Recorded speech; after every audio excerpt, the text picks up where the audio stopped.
fixed the what? We fixed the brakes. We fixed the brakes. We did fix the brakes.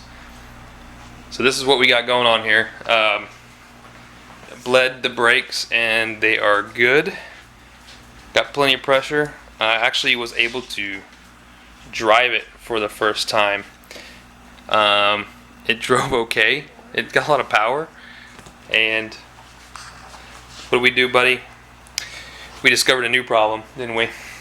The had a clunking coming from the bottom of the car, really loud, kind of clinking and clanging, which ended up being the drive shaft. So, anyways, I went right underneath the car to check it out, see what it was, and the front U-joint was shot on it. So, me being the guy I was, I went straight to the auto parts store, got a new U-joint, and tried to put it on, and it did not come out okay. I eventually got it out, but I think I may have damaged the roundness of one of these. A big wheel. It's like a big wheel, but it is a big wheel, like lever. Yeah, like a big wheel lever? Yeah. Yeah, it is like that. And what did we do yesterday, buddy? Was Daddy getting mad at this? Yes. How mad was I getting trying to hammer this thing out? Very mad. Yeah. Anyways, I got the new one in, but not after bending and dislodging the needle bearings inside. So this doesn't turn. So long story short, this is ruined. And my drive shaft's okay. I'm going to have to get a new yoke on order. Slip yoke. This is obviously the part that goes in transmission. So the slip yoke and a new U-joint, and we're going to try to take it to a shop, probably have them do it right. I've done it many times before, I just never had that one stick like that. It's like a thing, it's like a camera, but it's not a camera, it's a car. What do you mean? It's nothing like a camera. It's a car. Yeah, but it does like a car, but it's not a car, it's a camera. I discovered the U-joint problem. Otherwise, the car drove good. The brakes felt pretty good. It shifted fine. The engine had plenty of power. It's ridiculously too loud because it needs some mufflers. But anyways, so I'm now contemplating on if I should order the aluminum drive shaft from Ford Racing, or if I should go ahead and just get that part replaced. Summit Racing has aluminum drive shaft for, I think, $270. It's a lot of money. This car needs a lot more work than just a drive shaft, so I'm probably going to go ahead and just get the slip yoke ordered for it and just try to repair it, put it back in. It's tempting because it's a shiny aluminum piece. It's a less rotating mass. I'll show you what else we've got fixed here. Hey, the turn signal switch works. So it's nice and clicky. It's nice and strong. It feels nice and new. Of course, I didn't take any videos of tearing apart this. It's ridiculously easy. Push the horn in, twist, pops out. Take the bolt off, get a puller, pull your steering wheel off. And basically that's really it. You just take this shroud off, and there's 6 screws underneath here to take the plastic off the steering column. Once that's off, you can remove 2 screws up here and down there and remove the assembly. So that's what the old piece looks like. This is what was pulled out of it. You can hear it rattling. The rattling and the chunks of aluminum falling out of it is a bad sign. See? Oh yeah. It just keeps getting worse as I lift it up. So anyways, that needs replaced. So the turning signals work. All the lights now function as they should. So that's been fixed. Emergency brake. That's fixed too. So after the drums have been adjusted, both drum brakes are good now. I did have to take that wheel off a couple times to adjust that drum brake.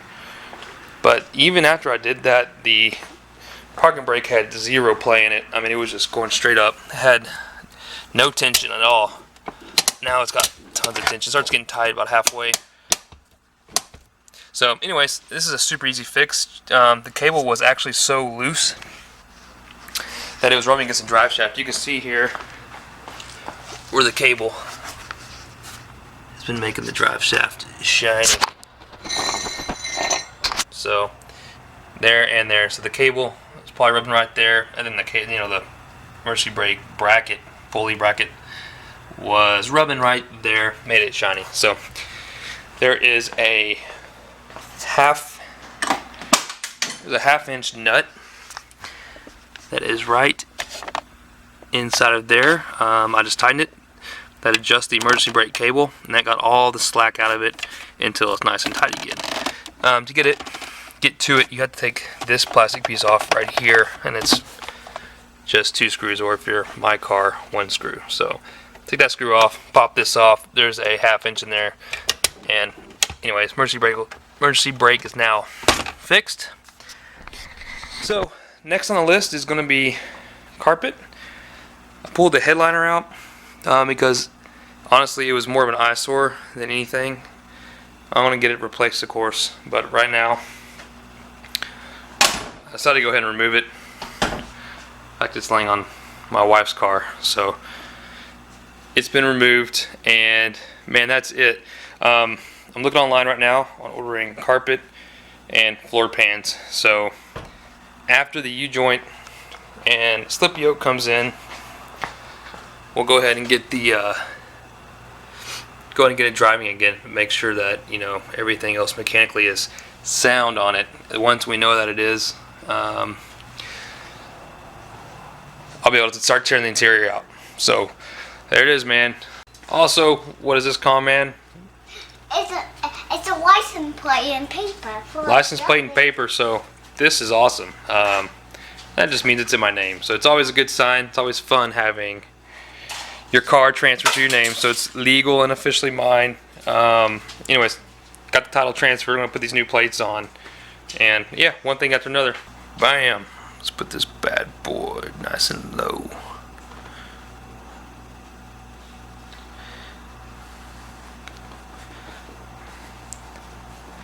Cool. Now the idiots online are gonna try to print this out and scan it, put it on their car. Alright, man. We got a sticker on it. We got a new plate. This is supposed to go on the front, of course. Maybe I can cover up this ugly eyesore if I actually go out and buy the bracket that's supposed to go on there. So, cool. Okay, so there's not a lot going on with the car. Unfortunately, I kind of want to talk about maybe the direction I'm going with this Mustang, kind of what the overall goal is. Not a lot to do on it tonight. Right now I'm waiting on parts to come in. Actually got a hold of LMR, and those guys have floor pans on the website for I think around 114, so it's like $200 something for both of them.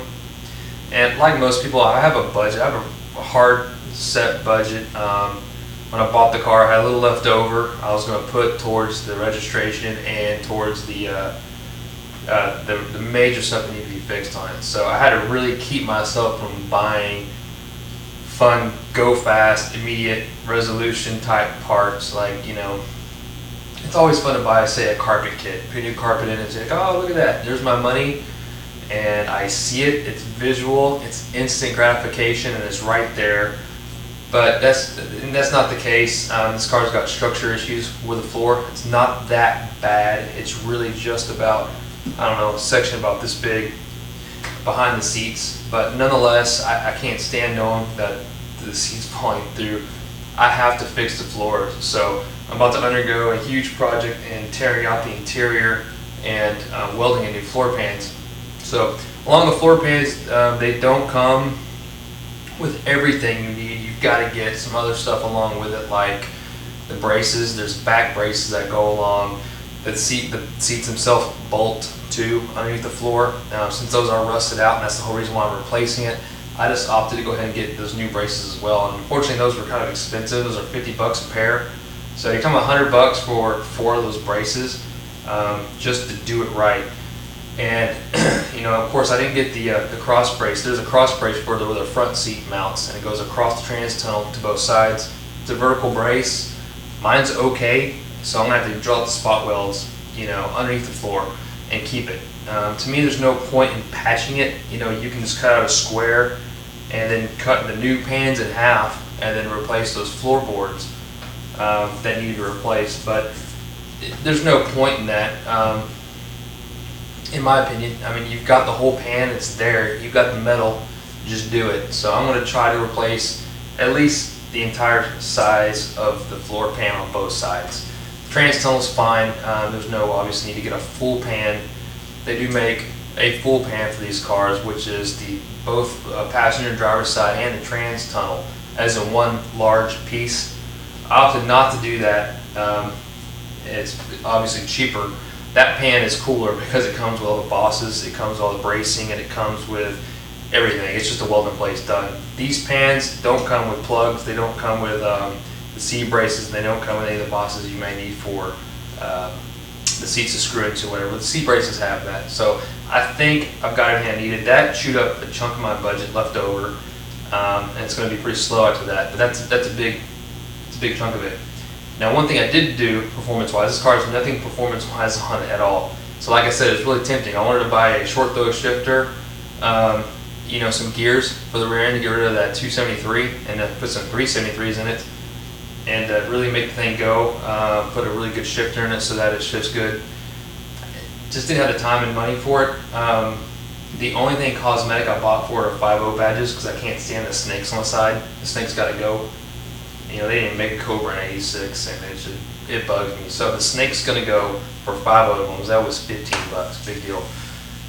The floor pans were a big deal. Now, one thing I did end up getting is subframe connectors. So I've got that on my Trino back there, which by the way I need to make a video on to show you guys what I've done to the car, the mini tub and everything I've done to that car back there. But to me, subframe connectors are a big deal, especially on these unibody cars. It's going to stiffen it up quite a bit. It's going to allow me to feel the suspension.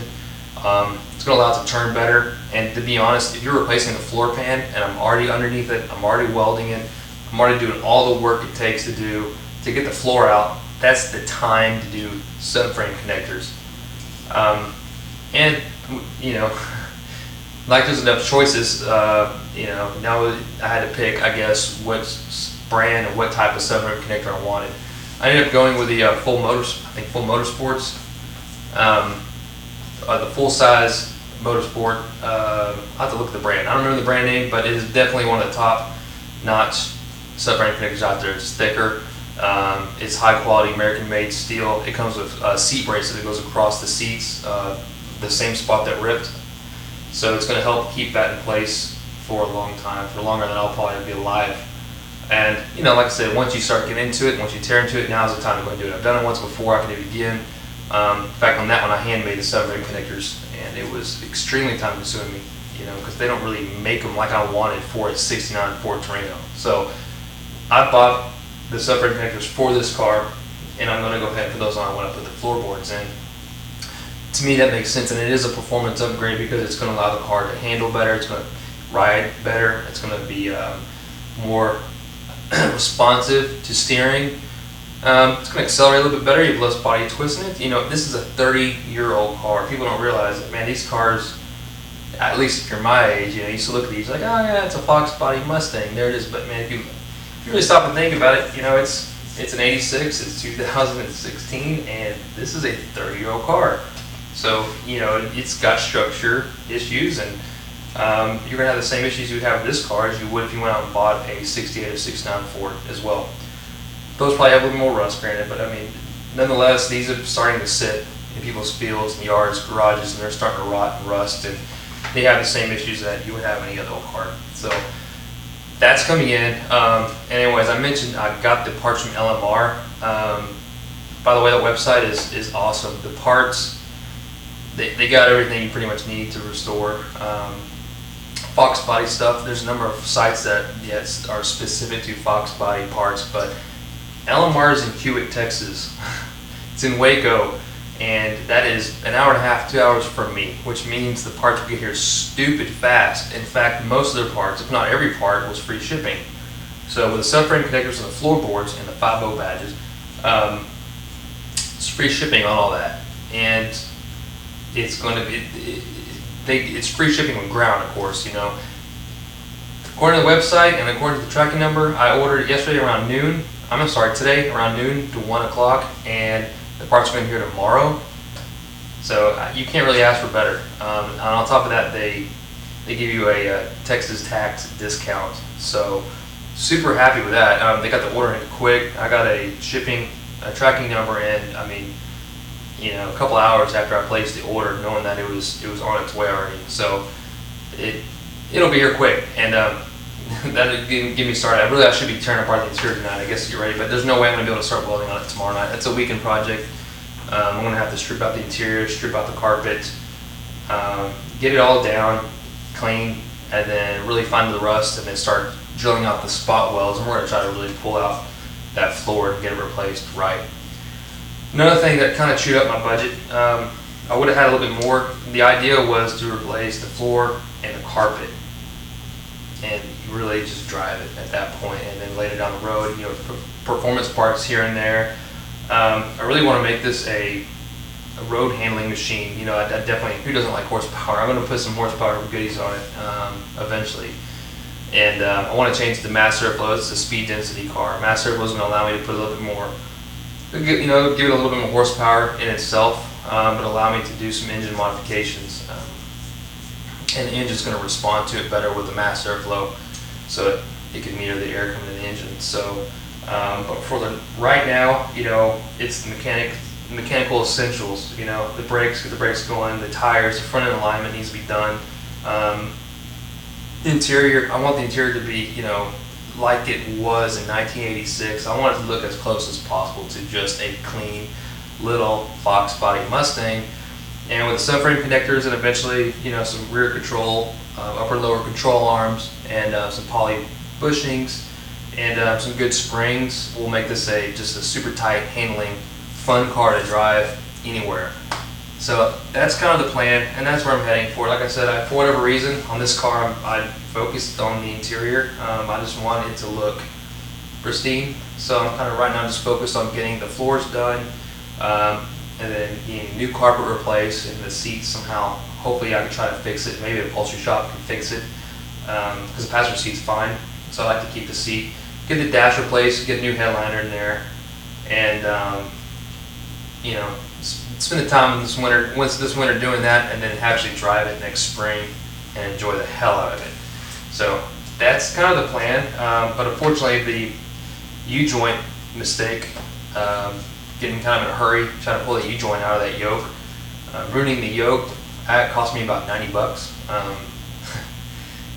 The U-joint I ended up getting for it was a little bit nicer U-joint than I got originally, and ended up getting like a $20 U-joint.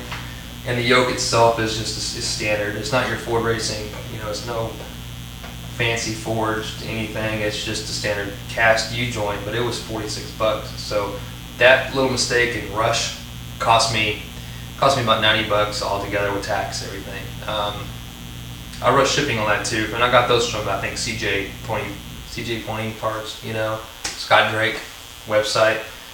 And I had to get it from that website because the LMR didn't have that yoke. They had the Ford Racing yoke, but it was a little bit more expensive. So anyways, that's where we're at, and I hope to have a lot more videos coming of actually doing some real work to it and firing up my welder here, trying out my new Save Face welding helmet.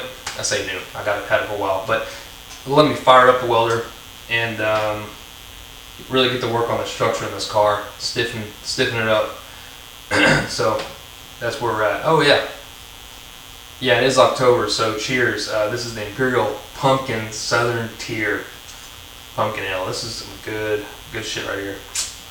So stay tuned. We'll be getting a lot more work done on the car, actual real work, and can't wait to get it back on the road.